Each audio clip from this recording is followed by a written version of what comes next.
Hey folks, we're about to start another episode of Ask Us Anything about electrochemistry. But before we begin, because we have some extra time, there are a few things I'd like to go over first. While we're waiting for the live stream to start, type your question into the chat. The sooner we get your question, the sooner we'll be able to answer it when the live stream starts. We usually try to answer questions in the order that we receive them, but it's definitely possible that we get so many questions that when your question comes up, we're out of time. If you are a Tier 1 or a Tier 2 YouTube member, you do get priority in us answering your question. You also have the opportunity to join us on the stream to either share slides or talk to us in person about your specific electrochemistry research questions. If you are a Tier 1 or Tier 2 member on our YouTube channel, you will find in the community post the link and password to join us on our broadcasting platform. We get a lot of questions about electrochemistry, whether it's through our YouTube comments, webinars, email, phone conversations. We get lots of questions from people about electrochemistry. And sometimes responding to a YouTube comment or trying to describe a cyclic voltammogram over the phone isn't always the easiest way to teach or describe electrochemistry. That's why we created this live stream. In the Ask Us Anything About Electrochemistry live stream, you can ask us any questions you have about electrochemistry, and we can use better tools and take more time to describe some of these electrochemical processes to help you with your research and understanding of electrochemistry. Now, in our time of doing this live stream, we've observed that if you ask a very specific question, we might not be able to answer it. It'll be a little bit too specific for us. On the other side, if you ask a very broad question and you're interested in just a very broad understanding of cyclic voltammetry, we have separate tools, we have other resources to help you. So we do have a YouTube video on cyclic voltammetry, an introduction to the subject. And if you're interested in more of a long-form course on, say, electrochemical impedance spectroscopy, we have a 5-part EIS webinar series for our Tier 2 YouTube members that you can access at any time.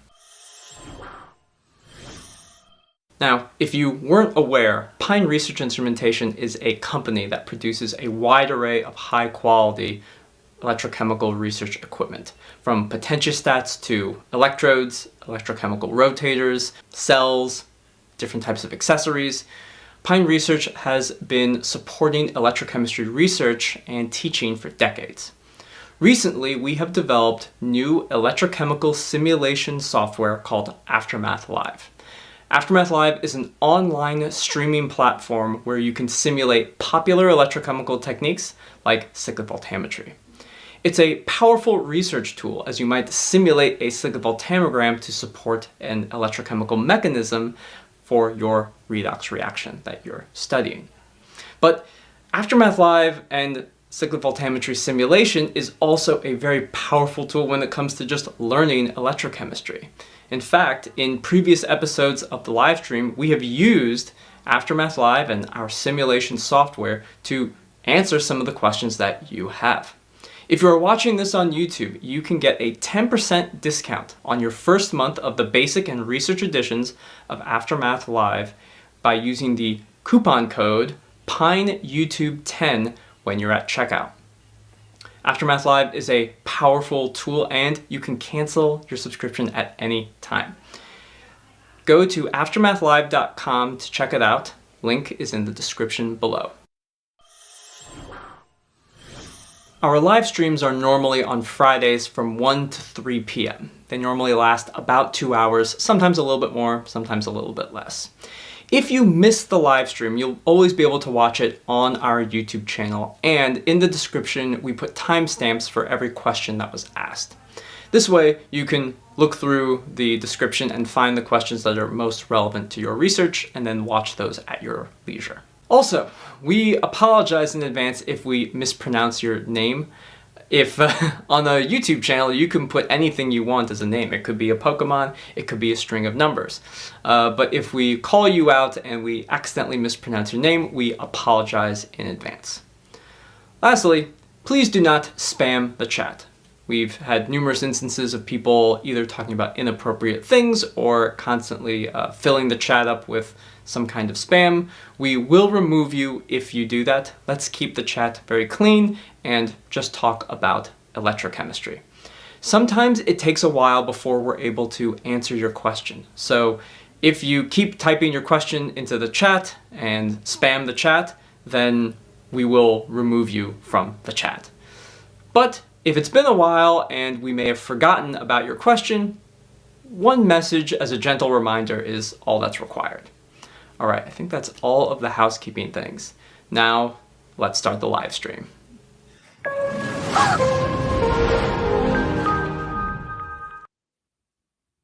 Happy New Year.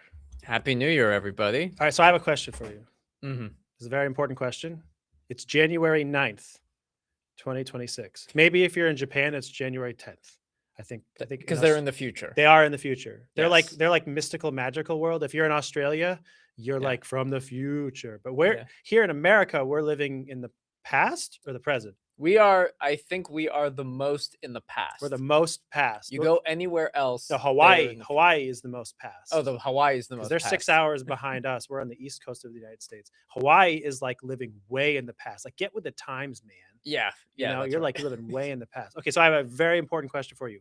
What is the official date after which you're not allowed to say Happy New Year? We need a ruling on this. Oh, yeah. You know what I mean? This is a real thing. There was a customer that I had a meeting with. This was probably like 2-3 years ago. I just remember it was like the middle of February, right? Mm-hmm. And I can't remember who it was. It doesn't matter. It's not important. The important thing is that it was like February 3rd or something. And I'm, working with this customer on like a Zoom meeting. Mm-hmm. And then he turns around to his colleague behind him and goes, they're leaving. And he goes, Happy New Year. And I was like, wait a minute. I know this is like a, training session for software or for potentiostat. Why are you saying Happy New Year? It's February. It's February. Like, it's definitely February. My question is there also a date in January? Because we need to know this. It's very important. So, okay, well, here's another. This may get into a degree of specification. Okay, I'm ready for it. But Chinese New Year in Asia, all the Asian New Years, all are like in February. Oh, they're like in February. Early February or late January at best. That could be a thing. So you don't know which one you're talking about, right? I don't know which one he's talking about. So that could mean for to be careful. Yeah. And to be like, just to make sure every holiday is accounted for. Mm-hmm. You can go till February 28th or 9th, depending on the year, just to be safe, right? Because you could mean Chinese New Year. Could be Chinese. You could mean like whatever we have, regular Gregorian calendar New Year, whatever, right? So I think that's the answer, February 28th. So if on March 1st you say Happy New Year, you go straight to jail, right? You would be penalized. Okay. Well, maybe jail. Maybe a fee. Maybe there's a fee. It's like a $10,000 fine and 2 years in jail. I think that's fair. Yeah. Welcome everybody, and Happy New Year. Happy New Year. See, it's not I'm allowed to say that. Yeah. We're happy to be back. It's been a few weeks. I hope everybody had a good holiday. If you had some time off, hopefully, if you're able to spend some time with family and then give them a car with a big bow on it, because according to car commercials, that's the only thing that you're allowed to get people for holidays is a brand new car with a bow. Has anyone ever gotten a car? I'm getting where you get that kind of bow? Seriously, that's true. Question. Forget about the car; it's expensive. Where do you get a big bow? Yeah. All right, I'm digressing. That's my thing. I always digress. I know I'm digressing way too much. Let's get right to it. Mm-hmm. Miguel has a good question. Would you be open to offer training on an AutoLab PGStat 302 and potentiostat from Metrum? Unfortunately, Miguel, no. Ironically, that is the exact model that I used personally when I was in graduate school. So not to complicate things even more, I actually do know with some degree of, it's been a little while, I suppose, but I do know how to use that instrument. And at that point in time, it was the old version of Nova. It was like 1 point something. They're on 2 now, so I'm probably useless. But I appreciate you asking. And unfortunately, it's just not our company. We're Pine Research. Yeah. We make our own potentiostats and software, and it's not really within our, ability or Expertise. expertise, Yeah. exactly, to train on our competitors. We're happy to try to answer questions if you have them on electrochemistry, or even, I mean, again, because I use the equipment, if you had a specific question about it, I could try to help, but by no means would I suggest that I'm an expert in this. It's just not my company. So sorry about that. And actually, next question is even more specific to another kind of software, which is how to Vinay Soni says how to fit the EIS circuit using ZSimp-Win. I think that's made by Amatech, Princeton Applied Research. Maybe. I I think actually that's- haven't heard of it, but it doesn't. Yeah. It probably, yeah. I think it's Amatech. Princeton Applied. I could be wrong. Yeah. But someone can maybe clarify if you want. But whenever I fitted the circuit, I doubt every time on the value of the RS, RCT, RL, C, and W. So yeah, unfortunately, it's the same situation here. Is actually this one I haven't used. Yeah. To the best of my knowledge, again, I could always be wrong. I think ZSimp-Win came out like it's like newer. It's on the newer side. I don't remember this one when I was in graduate school, which at this point was like 416 years ago. But I don't remember ZSimp-Win. I remember hearing about it over the last some odd years since I've been in my job at this company. So even then, I have no experience using it. I'm certainly happy to help you with fitting as a general electrochemistry set of questions. Of course, in this case, most of the time it's like seeing the data helps. Yeah. It's hard for me to say like, well, obviously you're doing this or that wrong, because I can't see your data. And then obviously as well, specifically, I don't have any experience using ZSimp-Win. So it's hard for me to answer that. But feel free to ask another question if you have one that you think oh, well, if my data looks like this, what does it mean? Those are the kinds of things I have, a good amount of experience with impedance data, circuit fitting. Generally speaking, I'm happy to try to help if I can. So feel free to follow up, Vinay, if you want, and I'll do the best that I can to answer. All right.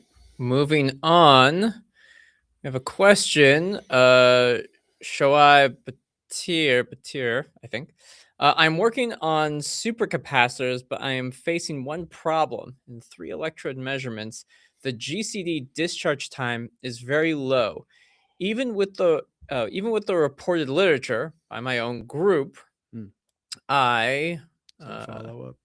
No follow up yet. Looks no like follow-up. Maybe they're. Wait, let's see. Was there a? I don't think I see a second. Maybe they're still typing, or Yeah, that just Or it if it- just ends. yeah, So or if it was just the question being that the discharge time was really low. yeah, it could also be, yeah, it's like just ends on an incomplete sentence. But facing one problem, the 3 electrode measurements is very low.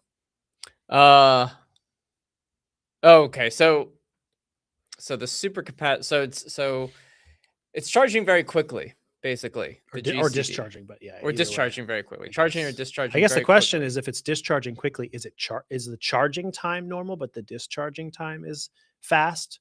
Yeah. Like, do you have an asymmetry there, or are they both bad? Is it charging up too quickly and then down too quickly? Yeah. Because I think on the one hand, if they're both fast, like both the charging and the discharging are too quick based on what you expect, you could just be making a mistake on like your mass, how much material you have, right? Because it's going to be the capacitance that you have, or the capacity, either way, is going to be related to how much material you have, of course. And so you might have far less material than you think. You might have made an error. Oh, I think I have 100 milligrams, but you only have 10 milligrams. So it's like what you think is, should last 10 minutes or something is going to last a tenth of that time, right? It's going to last 1 minute because you just don't have as much material as you think. So that could be one of it. And to that point, sometimes if you don't have good adhesion, material could fall off in solution. Sometimes it depends on like how it's bound and made. So that's one thing. He did follow up. He did follow up. Charging is okay, but discharging time is fast. At 1 amp per gram, only 50 seconds to discharge. That's 1 amp per gram's fast, though. How long is it supposed to last? I mean, are you Yeah, I talking guess about that's another question. so 50 seconds? Is that like fast compared to 2 minutes or like compared to an hour? You know, I guess that's the question. Mhm. Also, I'm curious about the 3 electrode setup for a supercapacitor Mm, as opposed to a 1 electrode or a 2 electrode configuration. yeah, When with the way that you have the electrochemical cell set up, are you just looking at the potential of one of your electrodes? yeah. You're making an error with the potentials compared Yeah. with a 2 electrode because with a 2 electrode, it's like a voltage, but it's just straight voltage between whatever Yeah. your counter is. But if you have a reference electrode, you might be mistakenly setting your upper or lower limit. Although the tricky thing here is that this Mhm. asymmetry, it's really hard to kind of rationalize through this because let's just say even with a reference electrode, if the limits are bizarre or something, Mhm. he's still got the same upper and lower limit probably for charging and discharging. Like they probably aren't different. And only when discharging, it's faster. I wonder if Oh, there's okay. some leakage somewhere. In my last paper, the same material was 400 seconds, but after 4 months, I make new material, but it gives 50 seconds. Okay, well, it's less, but it's not like 10 orders of magnitude less. So that's better. 20 times, or sorry, no, Yeah, yeah, 20 times. no, Well, that's sorry, 8 8. times faster. Yeah, 8 times. Sorry, 8 times Yeah, faster. it's Sorry, almost I an order saw of I magnitude. saw 4 and 5 and just decided to multiply them Yeah, by that's each how it other. works. So Yeah, instead of dividing. So it's less, but In an engineering case, this is like big. If something takes 8 times and it's like yeah. 80 seconds. Reference electrodes is mercury oxide. Okay, Is it so still taking 400 seconds to charge, but it's only taking 50 seconds to discharge? In other words, it's going, but let's just say 0 and 1 volt. I know it's whatever your voltage limits are, potential limits are. Is it taking like 400 seconds to go from 0 to 1, and then it's taking 50 seconds to go back down from 1 to 0? Because that kind of asymmetry is really unusual. and I'm also curious, because it's a 3 electrode system, is it a supercapacitor device? Yeah, or is it just Mercury oxide. I'm assuming supercapacitors are pretty like relatively small, very relatively thin, yeah. especially when doing So research. do you just have like a coated material on carbon paper or like a Yeah. glossy carbon electrode or a mesh of some kind? Some of these questions, So the CV is okay. yeah, 0 to 0.6 volts. 0.6 volts. Okay. So that's the voltage range that is going on. And Honestly, I can't think of a good reason why it would take an abnormally longer time to go one direction than the other. It just doesn't make any sense. okay. Unless the charging is like convoluted. I don't know what ZIF8 is. Yeah, I don't know. Unless the charging, for example, unless like, okay, so like your material is actually, let's say it's lasting 400 seconds charging and 50 seconds discharging. It could be that it's actually like, it should be 50 and 50, and that the charging is convoluted by other processes. You know what I mean? Like, it's like you think that only the discharging is bad, but it's actually like when you're applying a positive current to get from 0 to 0.6, you're actually, something else is happening just because perhaps, you said it's been 4 months, like you might be maybe you made a mistake somehow in the synthesis or the fabrication of your electrode this time. This can happen obviously in the lab. It's been a while Yeah. since you did it. Maybe you did something. I would make it again. Honestly, I would try to fabricate it again, Yeah. start over. Let's say you made a mistake fabricating it and the surface area is different, or there's a heterogeneity, like you have some kind of extra material in there that's electrochemically active, and it has some oxidative process that's occurring during the charge. That's not the capacitance, you know what I mean? It's not the and so it's causing the potential to delay. It's like the extra time in the charging step could be Oh, is it a MOF? zeolite inadazole framework. Okay, so it's a MOF. Not that I know anything about it. No, I'm just like, oh, I think it's possible that there's something else happening during the Yeah. charging step. Like there's really no like there's almost no other reason like that would account for such a big discrepancy between charging and discharging, that level of like inefficiency. Like most Yeah. of the time when like you'll get like charging up and down, whether it's a battery or a supercapacitor, you'll get like, you do like 10,000 cycles, let's just say, and the capacity or the capacitance, whatever the metric is, will decrease over time. It starts to degrade over time by some amount, but the Coulombic efficiency will a lot of the times remain, between 90 and 100% or whatever, which is to say that like if it takes, 400 seconds to charge up, it's going to take somewhere between like 380 to 400 seconds to go down. And then when it starts only taking 200 seconds to go up because it's got less capacity, it's still going to take, a comparable amount of time to go down because the efficiency is going to be roughly okay. The way that batteries or other things degrade isn't usually that it's like, well, it still charges. It still takes you 2 hours to charge up your battery, but it discharges in 8 minutes. It's like that just doesn't happen. Like I'm not really aware of that kind of phenomenon. It's like, no. When it's lost its capacity, it charges up in 8 minutes also, because it's like it quickly charges up. It's not storing much energy at all. The voltage quickly reaches the upper point. So this doesn't suggest to me, unless there's something more going on, which is entirely possible because I'm just not that familiar as you mentioned, with the MOF, with the framework, the chemistry. There could be something more complex here. Yeah, and some questions I'm also having, because I'm trying to look up the MOF, like, because if it's a MOF, I'm imagining you're trying to store something in it, but you're using it you're using it for a supercapacitor. And I'm just trying to because sometimes we might think about charge storage devices from the standpoint of a battery, but let's see. He says, maybe we should have again a few days ago. Material's not old. I am confused. Is this problem with setup? One way the thing is we don't know enough about. You say it's a 3 electrode configuration. What are your SP? So that's the potentiostat. What's the counter electrode?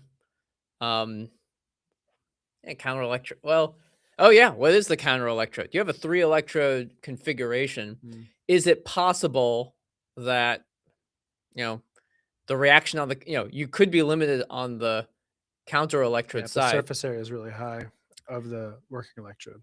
Yeah. So these are questions, because normally, like, when people say supercapacitors, I think, okay, it's a device. You've constructed a device and you're testing its charge discharge capacities. But then you say 3 electrode setup with a mercury oxide reference electrode. That sounds like it's something in a solution. So we're trying to kind of piece those things together. Platinum wire. All right. So this is the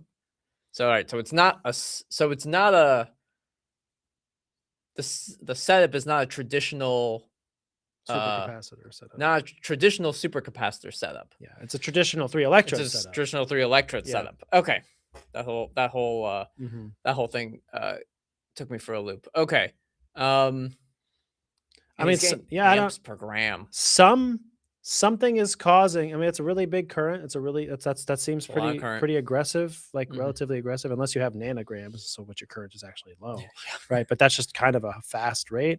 The tricky thing is if you've done this before and you saw something and now you're not seeing the same thing, so it's almost like, well, it worked before. Why did it work before? I get that. I think the thing that's troubling me is the asymmetry mostly. It suggests that during the charging, there's something else happening, like some irreversible oxidation is occurring, right? Because if you have more time / potential lag / current passing, there's more electrochemical activity occurring during the charging, which is the positive current step. And a comparatively less amount of current occurring during the discharging, which is the negative current cathodic reductive step. Yeah. It suggests that you have some irreversible oxidation process occurring. Yeah. Something, again, you're not, Yeah, if that's you're right. not seeing this with the CV, I don't know what to tell you either. Like, I don't know, but it suggests that something is oxidizing irreversibly, which means it's not being then, you know, Yeah, getting reduced on reduced. the other side. Exactly. Yeah. Because there's no reason I can think of, let me put it that way, because Yeah. there could be a perfectly reasonable chemistry explanation related to these frameworks, and maybe there's some complex, maybe it does a thing that I just don't know. Like, I'm just not that familiar with the microstructure and the chemistry of this. But let's just say, for the most part, it would be quite unusual for there to be some reason why you would have to spend like 2 amps to set up the capacitance, but only get a milliamp to discharge it. Like, it doesn't make any sense. It's not possible. Yeah, It yeah. just doesn't make any. Charge has to be conserved. Exactly. So like, there's something else going on. That's kind of Yeah. the best that I can tell you. It's hard to tell if it's your material, if it's your setup, but something is happening that's that else, right? That's causing this asymmetry. Yeah. I wish you luck. I don't know how much more we could really be able to know without seeing the data specifically, without sort of seeing your setup. But maybe that gives you something to think about, and you can kind of investigate it, because that is a bizarre problem, though. I'll give you that.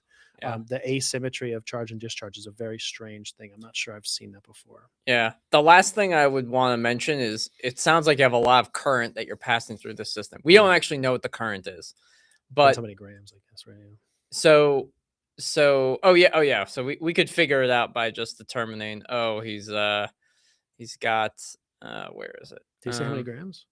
I don't know if he did. No, he said said, but he said it's like 1 amp per gram, 50 seconds discharge, but it used to be like 400 seconds for like the charge and discharge. So if it's, well, actually, no, we don't know how many grams. We just know the time. Yeah, you could get a milliamp hour per gram. Like, you could get a capacity here by just multiplying. You know? So it's like, let's say it's 400 seconds. That's like, yeah. My thought is, if there's a 5.5 lot of minutes if or there's a whatever. lot of current, and it's also the same current through the counter electrode. I don't know the cell size and geometry, but if I'm assuming you're in an alkaline system, so you got, you're probably oxidizing, reducing. You have some oxidation reduction reactions occurring on the platinum counter electrode.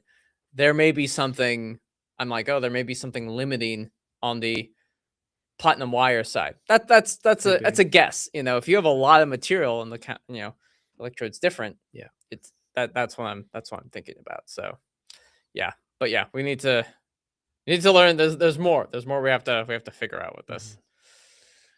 Well, until then, we can move on to Ahmed with a lot of other letters. Says, hello, good evening. Happy to be back. Question about EIS. For the excitation input sine wave, does the potentiostat use fixed number of cycles for all frequencies or fixed time? Neither. You're welcome. It depends. Well, first of all, it probably depends on the potentiostat and the company. Yeah. I can only speak for what we do and what I know, which is or adaptive combination, right? It's not that simple. You can imagine, for example, for really, really fast frequencies like megahertz or even kilohertz, there's no time limitation whatsoever.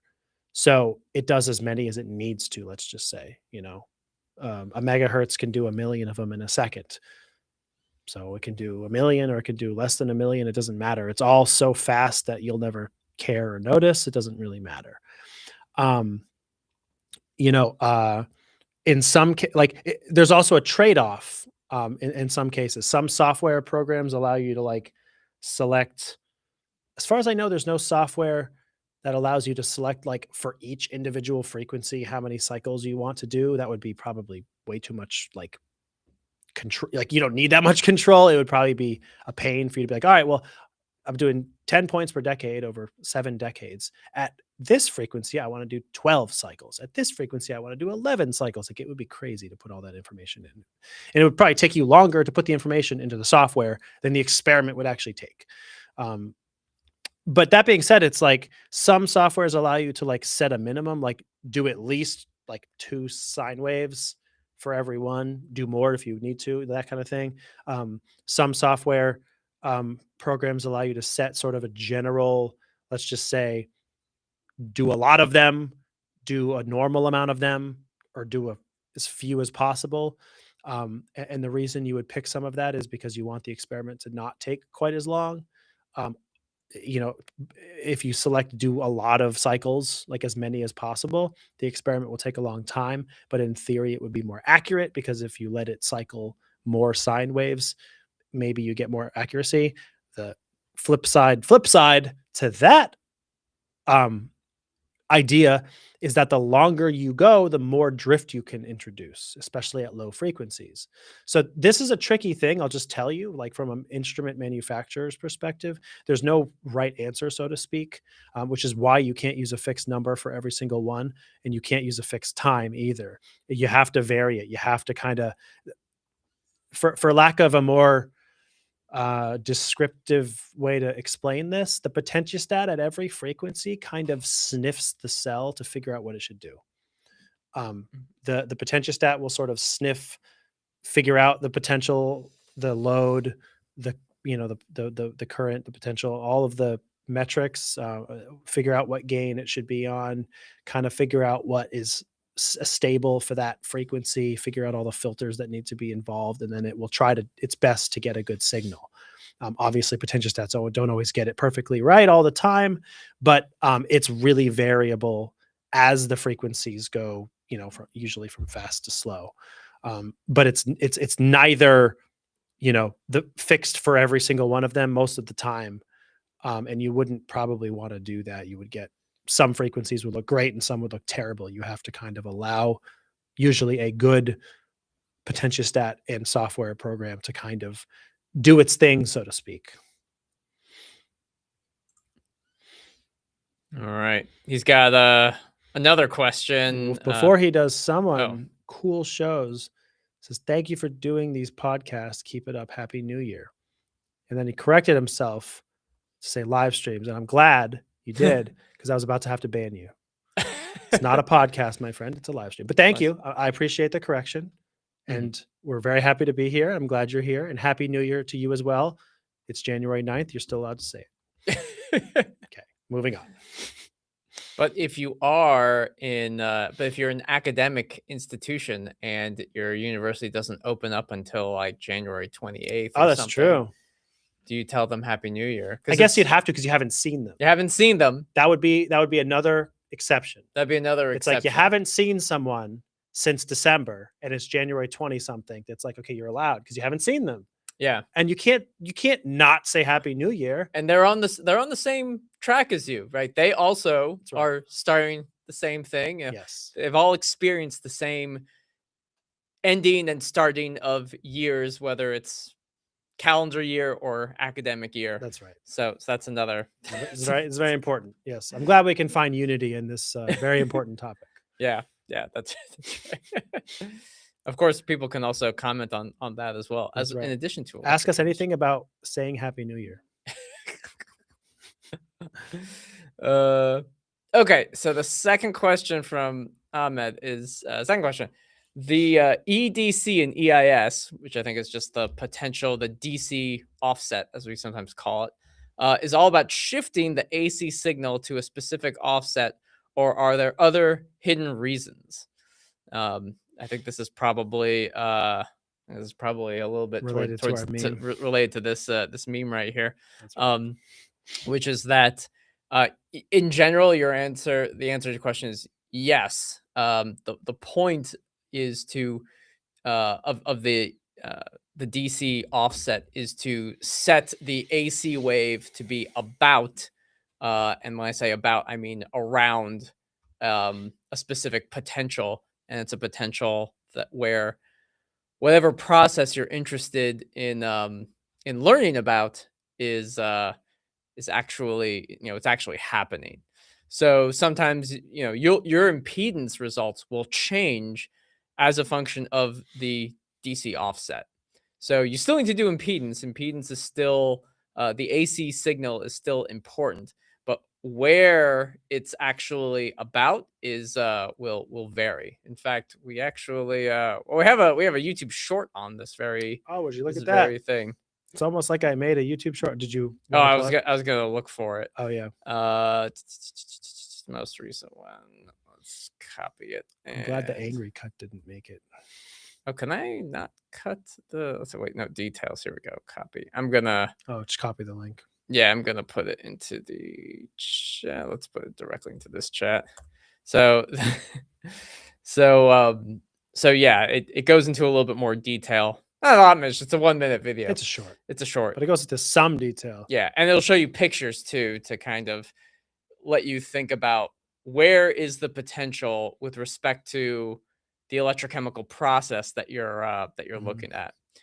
I was actually thinking about there's a follow up to this meme though, Oh yeah. which is the meme doesn't exist, but if there was a meme, it's the fact that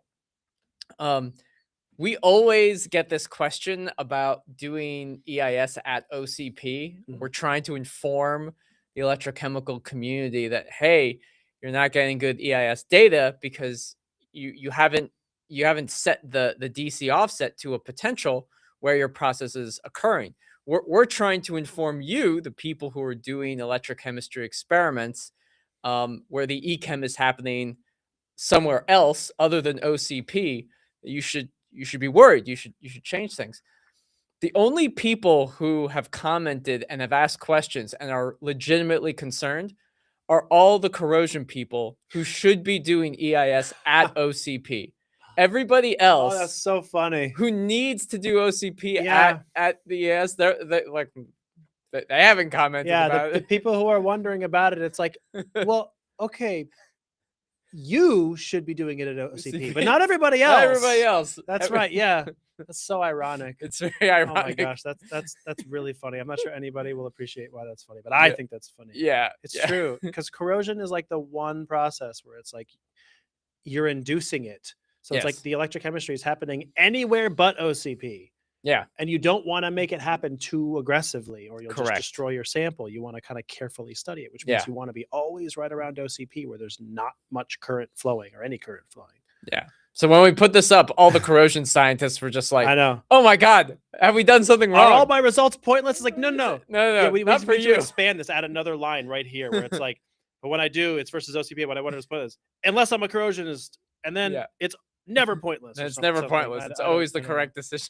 Yeah, but that is the kind of point about the question about where should I do it or whatever, and that short, I recorded myself trying to give an answer to that and showing things. At the first cut of that short, I was very angry I was like, because it's one of my things I get very passionate about this question, which I could be angry on the live stream, but not on the short, which Yeah, that's just apparently how it a goes. good- But the way that I guess I don't mean it angry. I'm just passionate. I'm just very passionate. It's a lot of electrochemistry passion coming out of me. You know what I mean?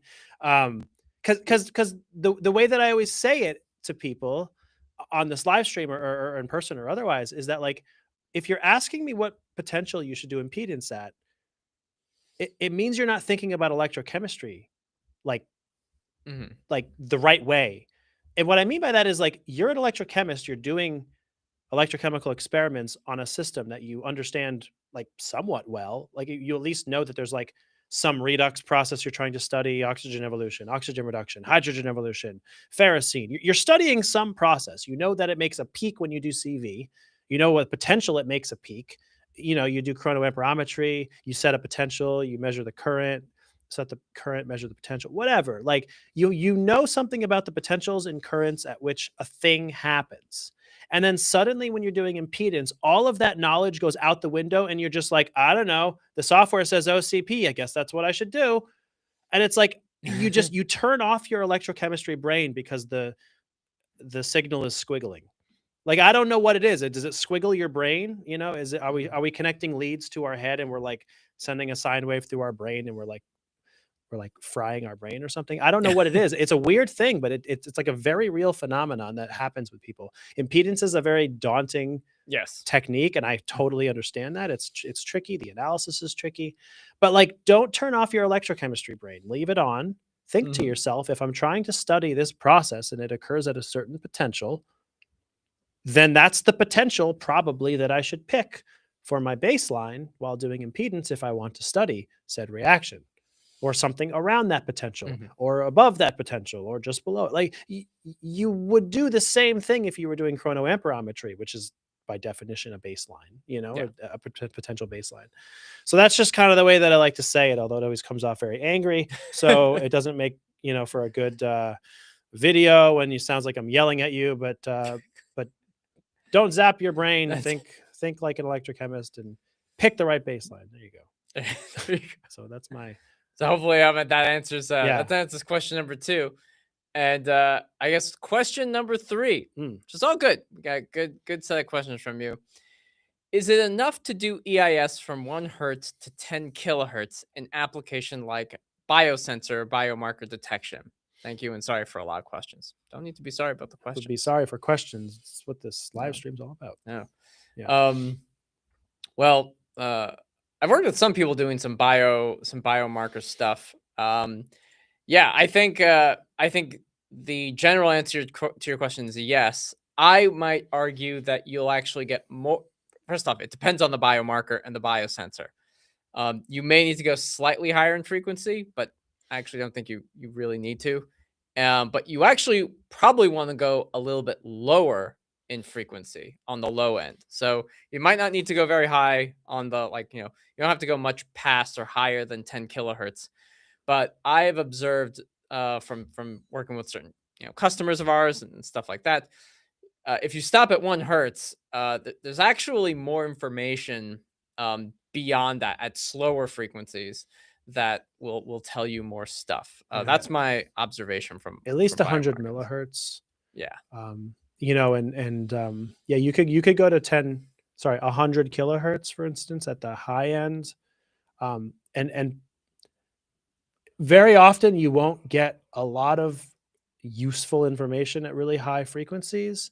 But the good news is that you're not really going to probably hurt anything by going to Yeah. faster frequencies, because EIS is sort of a non-invasive technique, and the fast frequencies are really like not like, you might get artifacts. You might get, in some cases, data that looks a little bit crazy and weird. It might be useless, but it's probably not going to be damaging, for example, to the cell. It's Mhm. probably not going to be,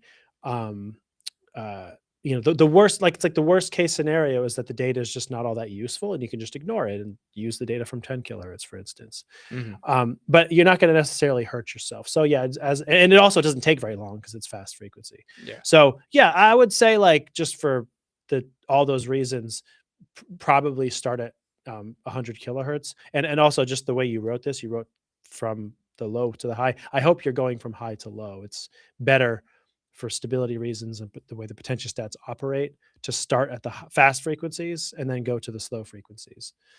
It's a little more unusual and most of the time less advised to go from the low frequency to the fast frequency during an impedance experiment. So I would recommend starting at the fast. But if you're um, concerned about going to low frequencies like 0.1 hertz or even 0.01 hertz, the reasons could be that it's, it takes a long time, or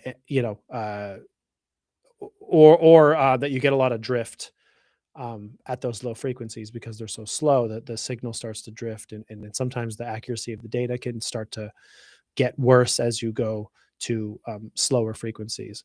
So in that case, again, most of the time you're not going to damage anything. You just have to deal with the fact that your data might not be great. It might drift. It might not be perfect. After a while, so you can kind of just throw away or ignore parts of your didn't say throw away, that's not really what I mean. You can, for instance, like exclude from analysis some parts of a data set, like that's reasonable. Like say, well, the data up to this point, and using the Kramers-Kronig transform, for instance, can help elucidate some of that. We've got a little time. I can kind of show you what I mean with that. Actually, I have some data. Got to find it somewhere in here. So, for instance, EIS stuff. You have a folder called EIS stuff. I have a folder called EIS things for when you're on a webinar and someone's talking about a thing. It's a very long name, but it works. So, all right. Let me kind of just show. This is something you can consider doing if you're whatever software you're using has impedance fitting and Kramers-Kronig.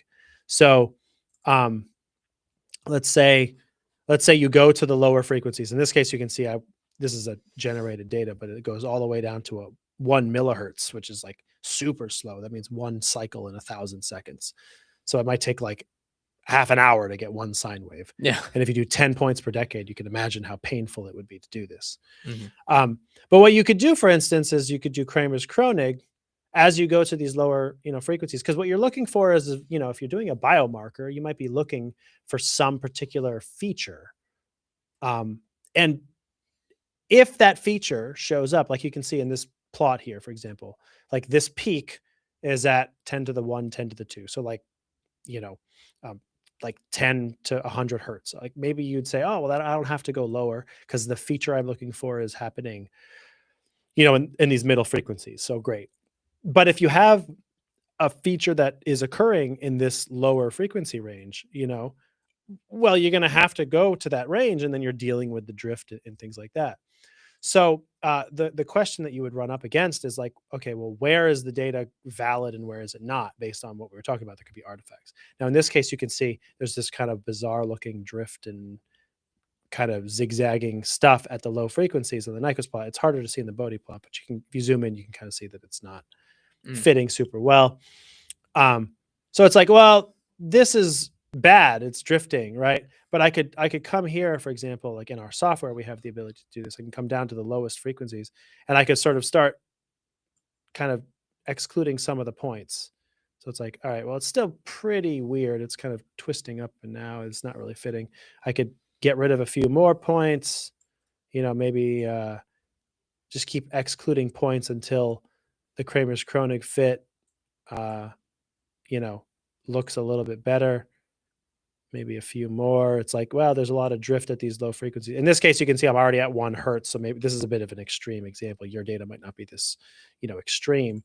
But forget about the curl at the end here. You can see, for the most part, like just in this particular example, it's like, oh, well, it fits pretty well here, and then as I come along this circle or whatever, it's like, okay, it's still fitting. Maybe it's drifting a little, and I could tinker with exactly how many points I want to keep. But like maybe here I'm relatively satisfied. And if I look at the results, my chi-squared error is like, pretty low. I might say I might be pretty satisfied with this. And I could say like, all right, well, if I'm going to do some analysis on my biomarkers based on my impedance data, I've neglected the really bad drifting parts of the data, whether it was at high or low frequency, and I can kind of be satisfied with what I have, something like that, Yeah. So, and it'll obviously vary depending on your data set. It'll vary depending on what you're looking for, what specific frequency range you're looking for, what features and all of that kind of stuff. So, Nice. All right. Very good. Well, that was all the questions that we have That's so it. far. We'll hang out for, I guess, a little bit while longer. Yeah. It is the start of a new year. And so while we take, I guess, a little break to wait for any other incoming questions, I just want to share something that might be useful for people to just be aware of. And that is on the Pine Research website, just today, we added this "What's New" section, and when I say we, I mean our colleague Tim, who you haven't seen. No, we did it. We did. We did it. You and me. you and me. Did it. We're so good at website design. We thought about the colors right. and the shadow and how to make this more interactive. But if you want to know about more things that are happening, in this case, we have support articles, new products. Neil designed this low volume RRDE cell for alkaline based rotating disk voltammetry. New things like this, but we'll also be putting up in the future upcoming webinars, upcoming workshops. So this year I plan to do a lot of electrochemistry workshops, teaching electrochemistry to people that'll be focused on things. So of course you can learn more if you go to webinars or workshops on the Pine Research website. But even just going to the main homepage, you will see some information about what's new. So I wanted to at least let you know about that. Just pineresearch.com. If you do a search for Pine Research, you'll be able to find it. And we do have a lot of stuff coming up for this year. Mostly a lot of different trade shows that we're playing on. I have a lot of like workshops, things like that. So I'm hoping that 2026, as this is the beginning of the new year. It is. Happy New Year. Yeah, Happy New Year. It's right. It's still time. That's right. There'll be more things to look forward to from us in the future. And the American Chemicals, the next meeting that we'll be at will be in the American Chemical Society meeting. That will be in Atlanta, Georgia, in March. So kind of mark your calendar. I should be there, and just if you're in the area, of course, going to some of these trade shows. Just great to see you in person, as I try to do. Yes. And as we were discussing earlier, I will apparently not be going to like any trade shows. Somehow I got out of going to most of them. But maybe in the fall, I will be going to more of the trade shows. And then in the meantime, it's just going to be traveling to other places, but not trade shows. Yeah. But I will also be doing some webinars this year. So yeah, keep in touch with our website, with what's new in our webinars. Page there. It's been a while since I've done the impedance one, so that's on my list. I think the two main ones I'm going to do this year are the 5-part impedance one. I just have to find the right time because I have other travel and other things that I'm doing, and I can't schedule it when I'm going to be gone for one of the weeks. Obviously. So probably March time I'll be doing that one, and then I also want to do my RRDE one. So I've done that in the past. Twice, I think, but I haven't done it in a couple of years. Yeah. And I know that one was really, really popular. People in particular, I think, told me that they liked the second part of it, which is always the thing. It's like you do a webinar and you do multiple parts, like when you did the voltammetry series.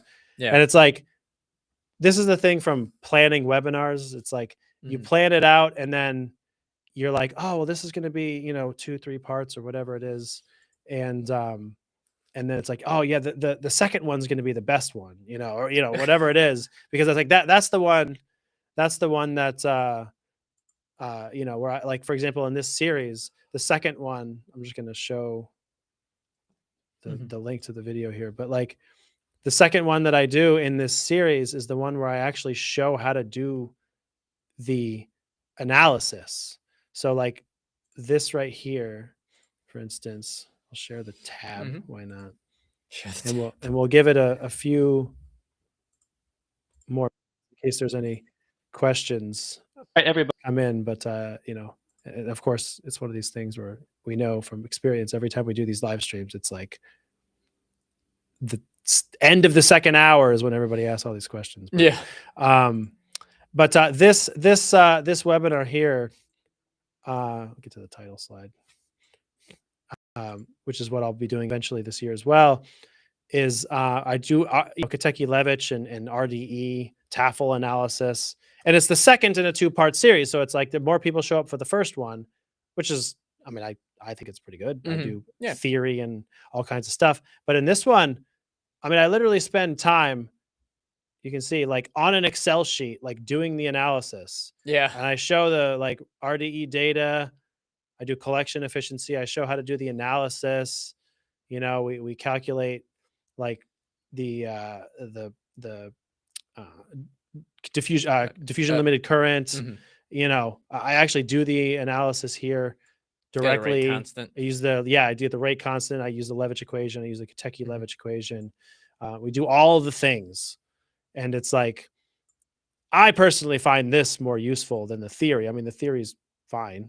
I mean, I present it. I guess it's fine, but it's like the actual analysis was the thing. Like when I remember being in grad school, and it was like, you know, you learn the Tafel equation, you learn the Levitch or Katecki-Levitch, you learn the Butler-Volmer equation, you learn all that stuff, and it's like, okay, but then when I have to go into the lab and do a thing, what do I actually do?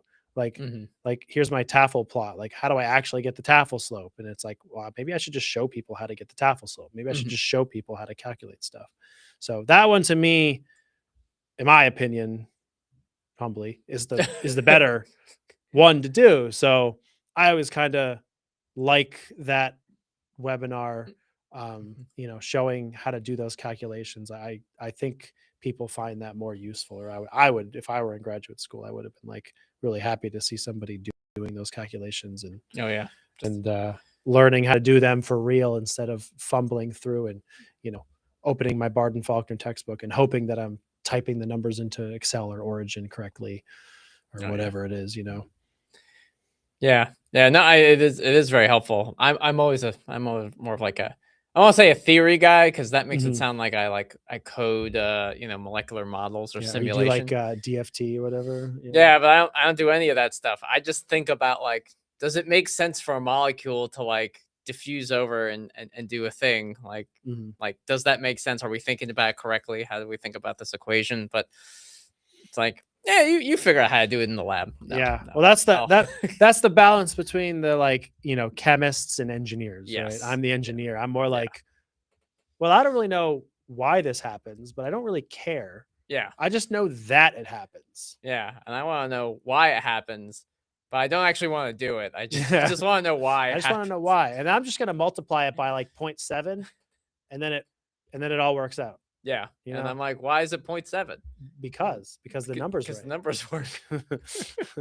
It's because science. That's why. Yeah, exactly. Yeah. Engineers are like fake scientists. We're like, we're not real scientists. We're like, well, here's the theory.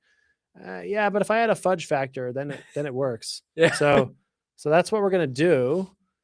And then we're gonna make every variable dimensionless because we don't like units for some reason. Oh gosh, we're allergic to units. That makes it so complicated. Engineers are allergic to units. We are. I remember learning about so many. It's like the Prandtl number and the Schmidt number and the Reynolds number and the Rayleigh number. And it's like, how about the density? Yeah.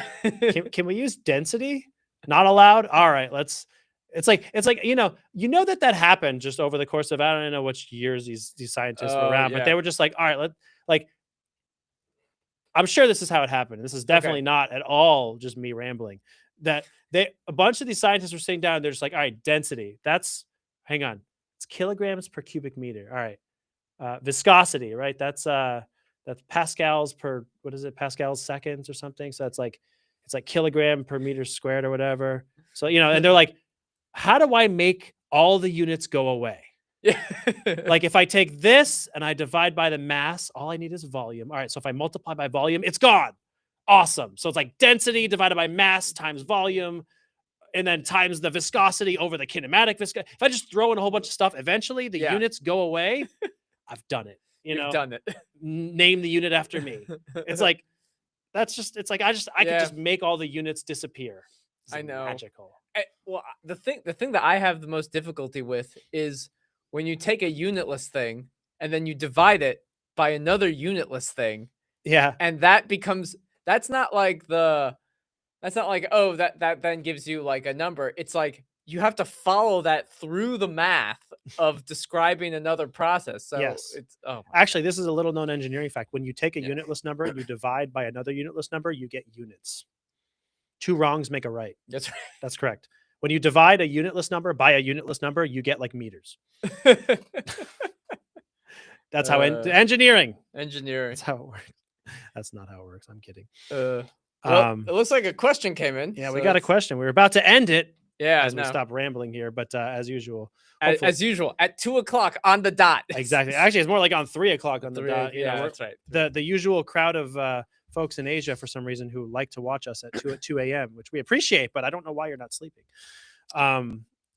Anyway, what is this? Let's see. Bat-Caveller. Yeah, from Bat-Cavalier?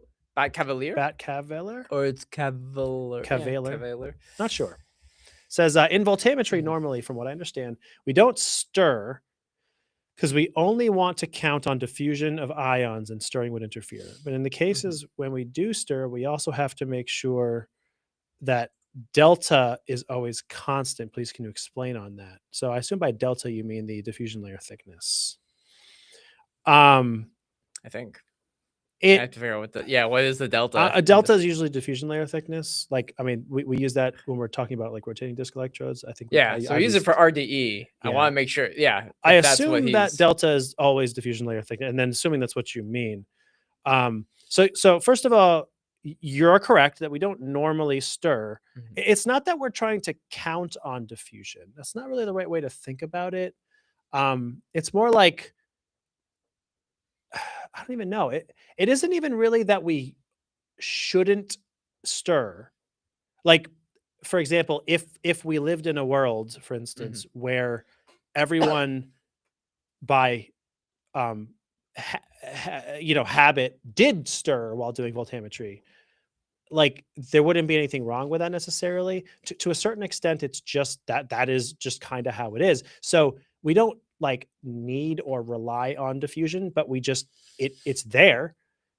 It's the reason why, for example, in a voltammogram, you get a peak, like in a cyclic voltammogram or a linear sweep, you get a peak because the decay in the current is a result of the diffusion layer growing.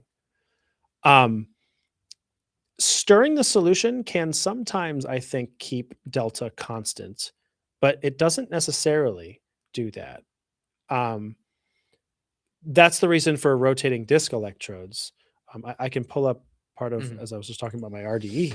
Oh yeah, that's right. Well, this is hopefully you didn't close it. Well, no, this is where the first theory one that nobody cares about comes in handy, because I talk about the diffusion layer. Jeez, look at you. Look at me. You're winning on the you know. And then all I need is a Nernst equation question, and then I'll have 2 infinity stones in my gauntlet. The 2 infinity stones. The Nernst equation's coming. I can feel it. Somehow we've managed to go all this time without a Nernst equation. It's the beginning of the year. I know. Yeah, 2026 is the year of no Nernst equation. Oh, that'd be very sad. It would be very sad. I'm not going to like belabor this too much because you talked about stirring the solution. All I want to do is sort of note the delta and the diffusion layer. And one of the reasons why you stirring the solution isn't always what you do. You actually stir the electrode, or you spin the electrode. And so the reason for that is that, again, over time, the diffusion layer grows and becomes relatively infinite. That's why that's why you get a peak. For example, the current decays, right, in a normal voltammogram. When you rotate the electrode, you effectively set the diffusion layer thickness by drawing solution to the surface of the electrode, right? This is where you have forced convection versus natural diffusion. So I just wanted to show this slide to show you, for example, what one of the cases where delta, if you will, is constant, right? But that's the thing to me, is that I actually am not sure, to be perfectly honest, if the delta is constant from stirring. And this could be some answer to your question, like, well, why don't we always stir? And it's like the main sticking point, if you will, that I would say is that when you have your electrode, right, and you rotate it, you draw solution towards it, right? The solution goes up towards the surface, which causes the diffusion layer to be fixed. On the other hand, if you have an electrode, whether it's a rotating disk electrode or it's just anything else, right? But instead you have a stir bar, stirring down here. Well, the solution is getting drawn towards the thing that's rotating.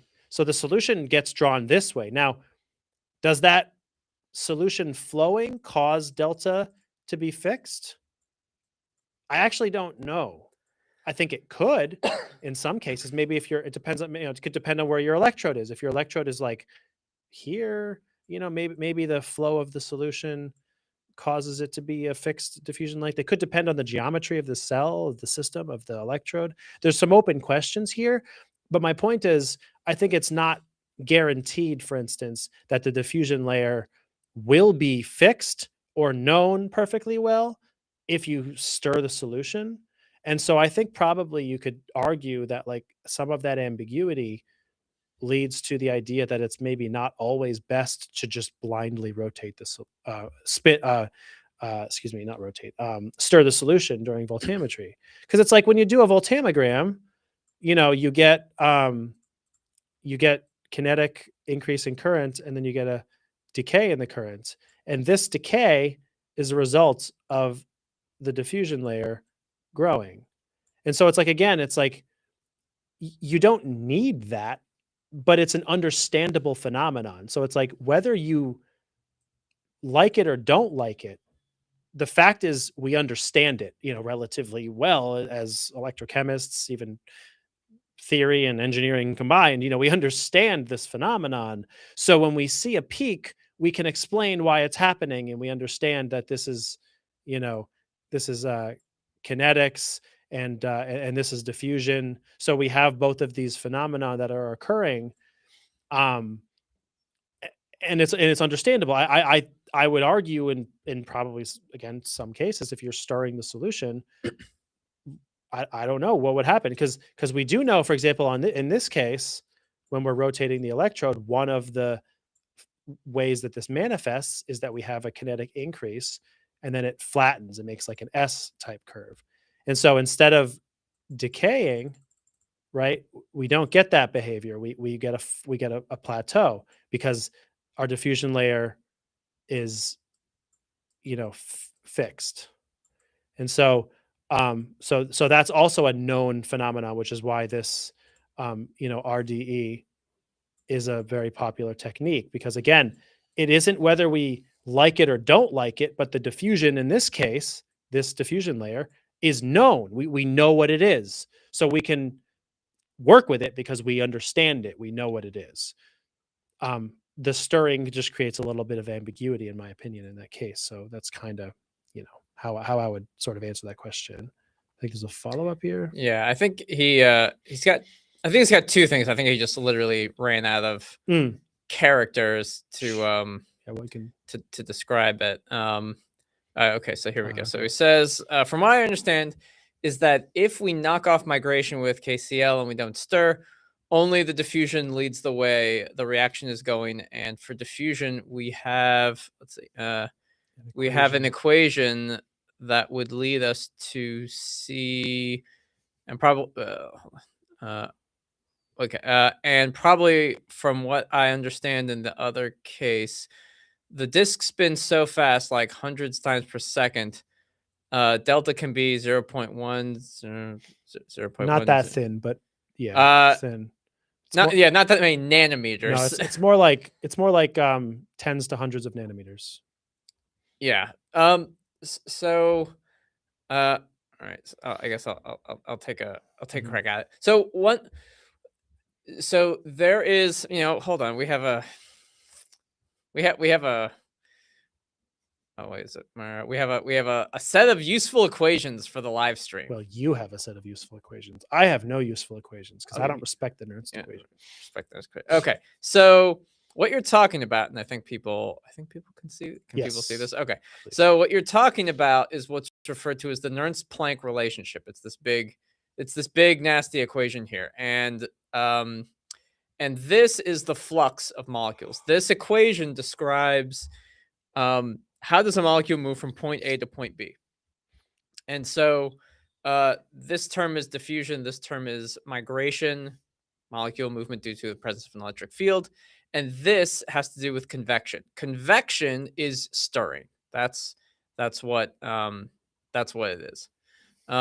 So this equation, if you want to understand what the concentration is as a function of distance from the electrode, it'd be really nice to get rid of these. Holy cow. It'd be great to get rid of these. So we do things just as you said. We add KCl to knock out this part. So KCl solves this guy. And then not stirring gets rid of this guy. So you'll find if you want to understand what is the concentration as a function of distance, and you want to understand and solve for things like diffusion coefficients, you need to experimentally remove these guys, and then other people have solved differential equations for this. If you stir the solution, in the case Neil had one where you stir with an RDE, and you can stir with just with a stir bar. When you stir with a stir bar in a in like a beaker, and you have a stir bar or something like that, and that's rotating, then you have your electrode here. You generate what's called turbulent flow. So all the molecules are all over the place, and this whole thing, this part of the equation, becomes complicated. But when you have a rotating disk electrode, the useful thing, the reason why we have things like the Levitch equation with a rotating disk, is because we generate laminar flow towards the electrode surface. When the electrode rotates, we have a laminar flow towards the electrode surface. That's when the path of the molecules themselves, the velocity, the vectors here at the electrode, really are straight. They're not like all over the place. They eventually only go like this way or this way, only at the end. And that allowed, Levitch and a bunch of brilliant Russians to determine the Levitch equation and give us things like steady state currents and help us define a diffusion layer thickness, sort of say. And so let me just make sure I'm understanding parts of your question, and probably migration. The only way diffusion leads the way the reaction is going, and for diffusion we have an equation that we used to see, and probably why I understand another case, the disk spins so fast, 100 times per second, it can go like thousands of RPM. Mm-hmm. You can get thin diffusion layers. So yes. So when you rotate very quickly, and actually I'm going to stop sharing. I'm going to try to find, I had a presentation and I have no idea if I can very easily find it. But generally speaking, when you rotate the electrode in a rotating disk, you have what's called a hydrodynamic boundary, sort of say. And this is like, I'm not an engineer. This is like a fluid mechanics type of thing. But you end up the velocity, and actually I will share. I'll still use the same presentation. This might make it a little bit, still might make it hopefully easy. If I get rid of this, let me move this guy over. So what happens is I drew these lines, these kinds of velocity lines, vectors, going this way. But really, it's actually a little bit more like this, which is to say that the velocity gets smaller as you get closer and closer to the electrode surface. So much so that the velocity, which is to say that this component, this purple convection component at the electrode, effectively goes to zero. It's as if the velocity is zero. So this is really cool, because if the velocity goes to zero when we have laminar flow, we can stir the solution with a rotator, and we don't have to get complicated mathematics, sort of say, from this part of the equation. But this only happens when you have laminar flow. So again, brilliant Russians figured all this out, And it turns out that as you rotate the electrode, you can adjust this hydrodynamic boundary layer, and hence where the velocity components start to change. So I would say when you have velocity components like this for the molecules, you have that's part of the hydrodynamic boundary layer. Dynamic boundary. I can't. Too many letters. Too many letters. Boundary. I'm just gonna call it hydrodynamic boundary. There we go. And the hydrodynamic boundary is it's just is a function of the rotation rate. It's just a function of how fast we spin this guy, which is awesome. That's one of the reasons why rotating disc electrodes are so powerful.